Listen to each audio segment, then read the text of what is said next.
Let's talk about a conflict that everyone has an opinion on, but almost nobody actually looks at clearly. Every night the coverage is the same. Strikes, ceasefire, strikes again. A parade of explosions dressed up as breaking news, packaged for a 15-second attention span. And every time the implicit promise is the same. This will end. Soon. Maybe with a deal. Maybe with exhaustion. But it will end. It won't. Not the way you think. Because what the evening news isn't telling you is that this war was never designed to be won or lost in a news cycle. It was financed like a mortgage, a structure engineered to extract value for 2.5 decades, regardless of who signs what piece of paper in a conference room.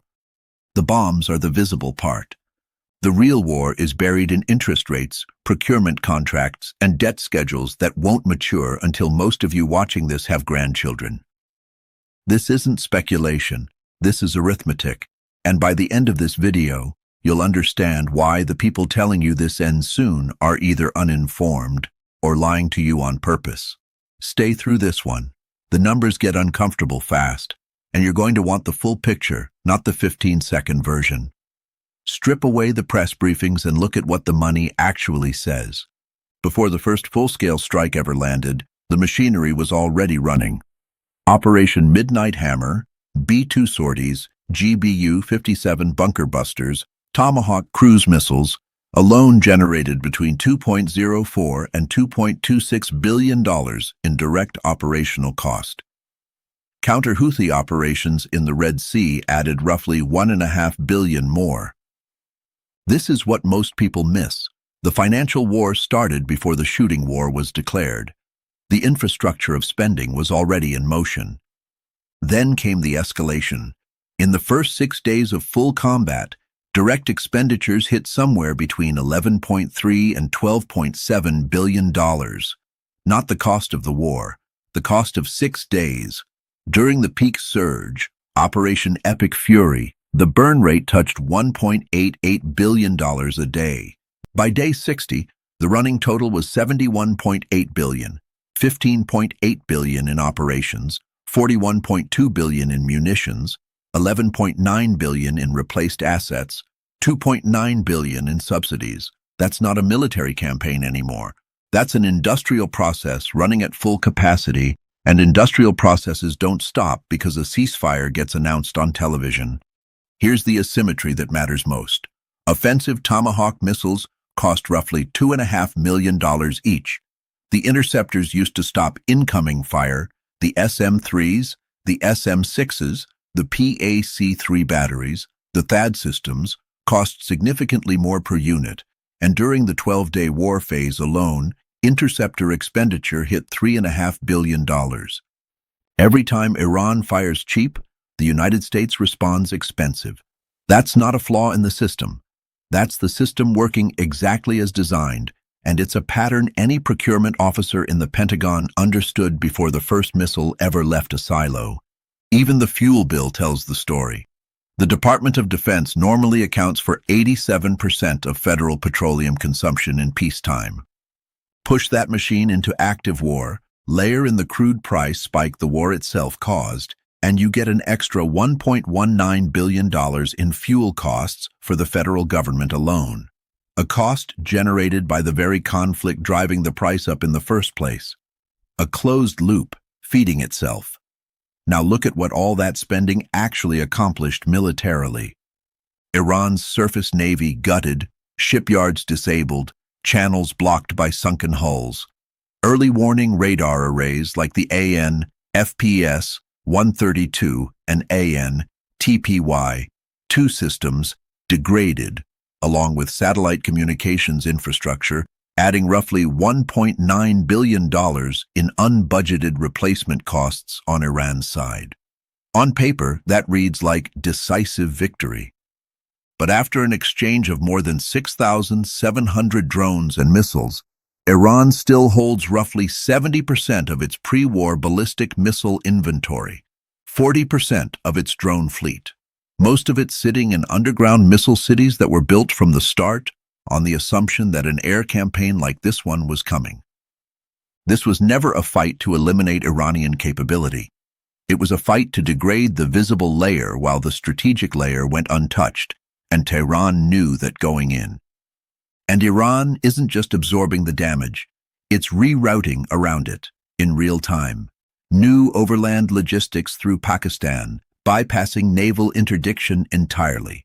Shipping lanes across the Caspian Sea, leveraging Russian and Central Asian routes that sit outside the reach of Western navies. Direct sourcing of microelectronics, manufacturing equipment, and missile propellant from Chinese and Turkish industrial suppliers. A pivot away from the old commercial re-export routes through the UAE that Western intelligence had spent years mapping. This is a regime rebuilding its supply chain under fire, faster than sanctions regimes can adapt to track it. Slowing that reconstitution now requires extending Russia-style no re-export clauses and anti-circumvention enforcement across Turkish, Chinese, and Central Asian distribution networks, a bureaucratic, multi-year enforcement problem with no clean finish line. If you're the kind of person who wants the mechanics behind the headlines instead of the 15-second version, subscribe now. This channel exists for exactly this kind of breakdown. Here's the part that should make you uncomfortable. Iran's leverage was never really its missile stockpile. It was the Strait of Hormuz, a choke point that a meaningful share of the planet's oil physically has to pass through. Iran didn't need to win a naval battle. It needed to make transit through that strait feel unsafe. Swarming small craft, naval mines, shore-based anti-ship missiles. That's not conventional warfare. That's coercive signaling, the strategic use of low-cost disruption to extract high-cost concessions from an adversary who cannot afford to look weak in front of its own allies. The United States countered by blockading the blockaders, restricting traffic to and from Iranian ports. Both sides now hold a choke point hostage. And here's the hard hypothesis nobody wants to say out loud. What happens if this stops being contained to strikes and counterstrikes and becomes a permanent toll on global shipping? It's already happening at the edges. 32.5 million people worldwide push toward extreme poverty risk from cascading food and energy inflation, a direct consequence of a maritime standoff between two governments, neither of whom is fighting over food or poverty at all. Gulf development programs stalled as capital gets redirected into physical security instead of growth. Formula One races canceled over regional safety concerns, a strange, almost trivial detail that tells you everything about how deeply this instability has spread into ordinary economic and cultural life, far outside the actual battle space. And even in a ceasefire, Iran has proven it can impose intermittent harassment and quasi-institutionalized tolls on Gulf shipping lanes at almost no material cost to itself. That means maritime insurance premiums are now permanently elevated. Shipping companies are permanently rerouting. A war ending doesn't erase that risk premium. It just gets baked into the global economy as a new, quiet cost of doing business indefinitely for decades, regardless of what gets signed in Geneva or Muscat. This is the part that separates strategic thinking from headline watching. Escalation doesn't require more bombs. Sometimes escalation just means normalizing the abnormal until nobody remembers what normal used to cost. A generation from now, elevated shipping insurance and rerouted trade lanes won't read as war damage. They'll just read as how the world works. That's the quietest kind of victory a low-cost asymmetric actor can win. Not battlefield dominance, just permanent friction, absorbed silently into the base cost of the global economy. Now look at who's actually negotiating and what they're asking for, because the gap between the two positions tells you everything the diplomats won't say out loud. The United States wants a 20-year freeze on all Iranian nuclear enrichment. Iran will accept single-digit year limits and nothing more. The U.S. wants unrestricted freedom of navigation through Hormuz. Iran wants to keep the leverage of tolls and surveillance over that same water. These aren't negotiating positions that are close to converging. These are two governments staking out irreconcilable red lines in public.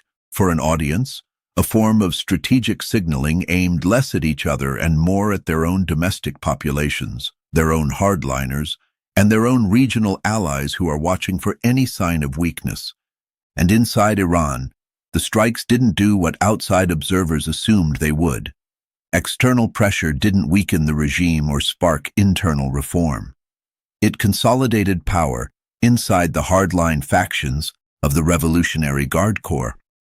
Attack a regime from the outside, and you frequently hand its most extreme elements the exact justification they needed to tighten their grip on power. Armed deterrence and alignment with non-Western blocs becomes not just policy but proof of legitimacy. Meanwhile, the coalition that carried out this campaign is fracturing in plain sight. Gulf partners who absorbed real commercial damage halted diversification programs, canceled international events, diverted capital into security instead of growth, are quietly reassessing whether hosting American bases is worth the target they've become. And there's a widening rift between Washington and Israel.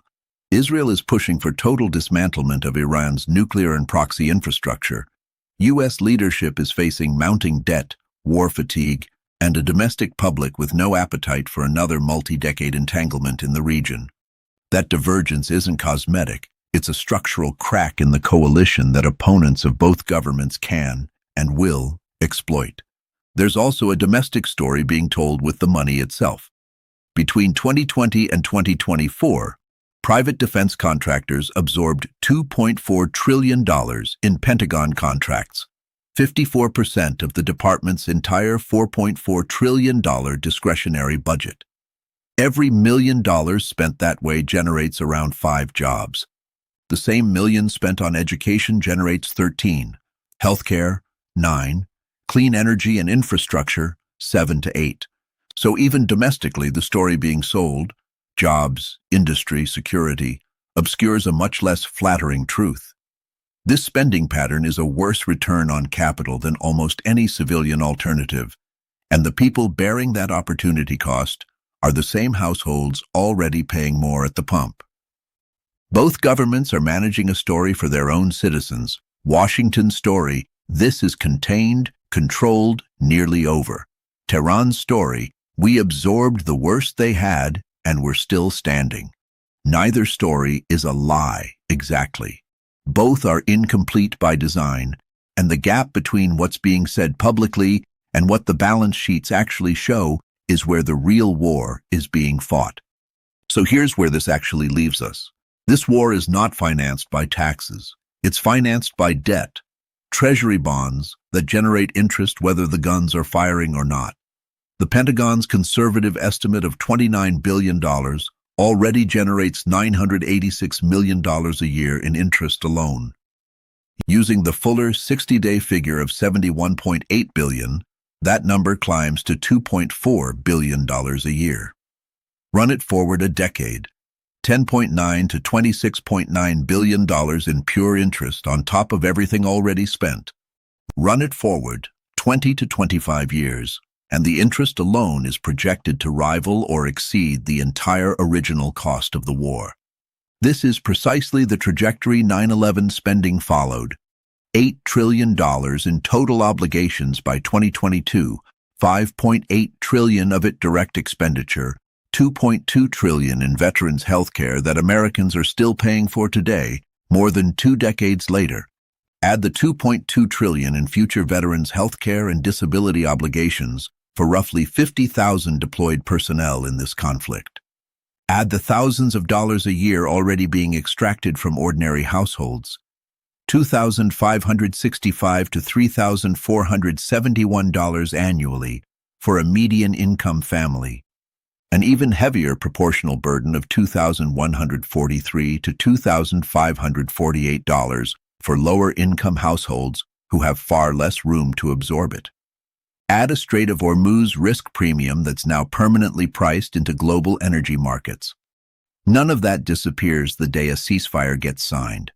None of it cares about a headline, a press conference, or a photo op on a tarmac somewhere. This was never built to be a war that ends. It was built to be a war that pays out, slowly, quietly, for 20 to 25 years, long after most people watching this have stopped paying attention. And that's the actual story, not who wins the next round of strikes. Who's still paying the bill in 2050, and whether they even remember what it was for.